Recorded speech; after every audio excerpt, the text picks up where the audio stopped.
What's up, nerds? Keon here once again with Nerd or Die, and in this video we're going to be going over the customization options in StreamElements for our Nerd or Die Synthwave Alerts package. Now, just because we're going over the Synthwave package in this video, the principles apply to pretty much all of our alert packs we offer, so sit back, kick up your feet, and learn a little something with us. So, starting off, all you really need to do is go into your Synthwave StreamElements folder, which you should have already downloaded and unzipped, and double-click the link in here to install the overlay in StreamElements. Once that's done, you'll automatically be taken to the My Overlay section of StreamElements. But just in case you already have your alerts installed and have no idea how we ended up here, simply go to StreamElements website, click on Alerts and Overlays in the sidebar, and then click My Overlays. Once here, locate the overlay you're looking to spice up and click the big Edit button on that overlay. A new window will pop up, and although it looks like a big blank nothing, everything you need is actually already here and ready to go.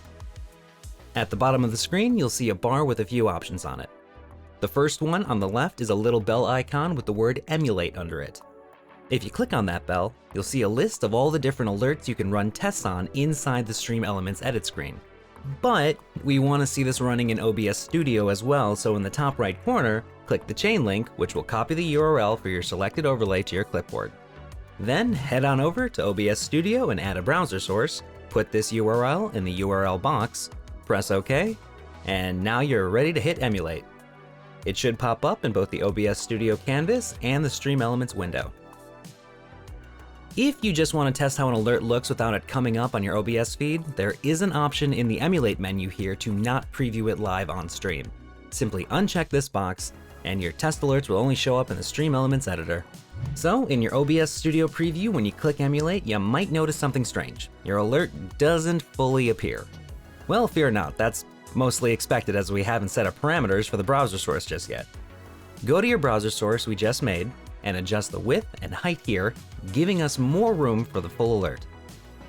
Typically, I set my width and height to the full canvas size of my window, which is 1920 by 1080. If you have your canvas size set to something else like 1280 by 720, you're going to want to set it to that. These dimensions might be different for each alert pack that we have, so just be sure to refer to the setup guide and make sure you've got the best width and height that you need. Back inside of StreamElements, on the left-hand side, you can see a folder called Synthwave Alerts under Layers. Click on that folder, and then select Settings. Now you can see a list of all the alerts that come with this pack. You can choose to only have a select amount of alerts, so if you wanted to mix it up between different packs, if you wanted to have your follow alert in the Synthwave pack style and your rate alerts in the Overdrive pack style, you can totally do that.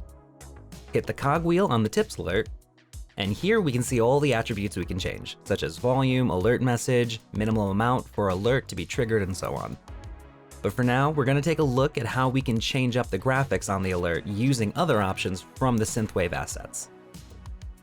If you scroll down, you can see a tab called Icon Video, and in here, in the little media file preview window, we can see that there's a Synthwave car animation being used. If we click the Change Video button under this preview, a new window will pop up. Select Upload in the top right corner, and find the Icons folder in the Graphical Assets through File Explorer, or drag a video from that folder to this window to upload it. Let's go with the hoverboard. Once it's uploaded, select it and hit Submit.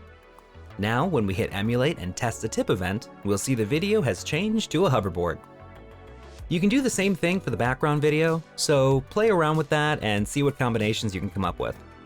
Next on our list of customization options is font. You can change the font style and font color for both the name and the donation information. In this particular event, let's change the color of the text. Click on the secondary text tab and more options will show up.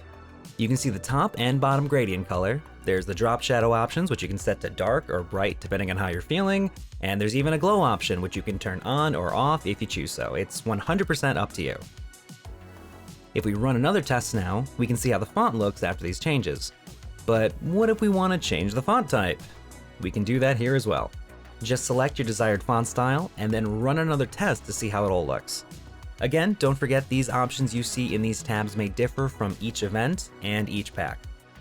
If you'd like to make changes to the text layout of the alerts, click on either main text or secondary text. This is where you'll be able to change the message itself and use dynamic tags such as name and currency, for example. Name will be the username of the viewer who is tipping in this case, and currency is what type of currency their tip is, so dollars or pounds and so on, and the amount will be how much they tipped you. There are other dynamic tags for other alerts, so just make sure if you're customizing the message to note which tags are being used in the alert fields beforehand, so you don't accidentally remove something during testing. A bonus feature I want to touch on in the global settings is the alert duration, which can be found up here. So you want the alert to not last as long as it does currently on screen, right? Well, you can reduce the duration right here. It might not be useful for all, but if you want to reduce how much screen time certain alerts get that are frequent on screen, this can be pretty handy. The final feature I want to touch on is the alert variation section down here.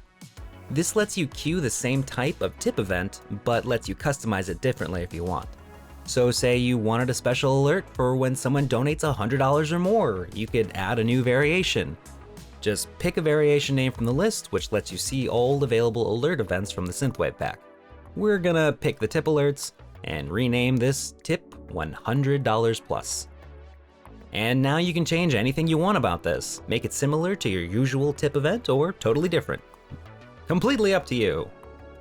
And that's gonna do it for this tutorial. I hope you learned something new. StreamElements has a ton of options for easily customizing your alerts, so play around and above all else, have fun. If you think you've come up with the greatest combination of alerts and you want to show us what you've created, drop by our Discord, which will be linked down below, and if you run into any trouble or have any questions, we have a dedicated help channel in the Discord, or you can contact us through our website. Once again, just wanted to say thanks for watching. I've been Keon with Nerd or Die, and I'll see you guys in the next one.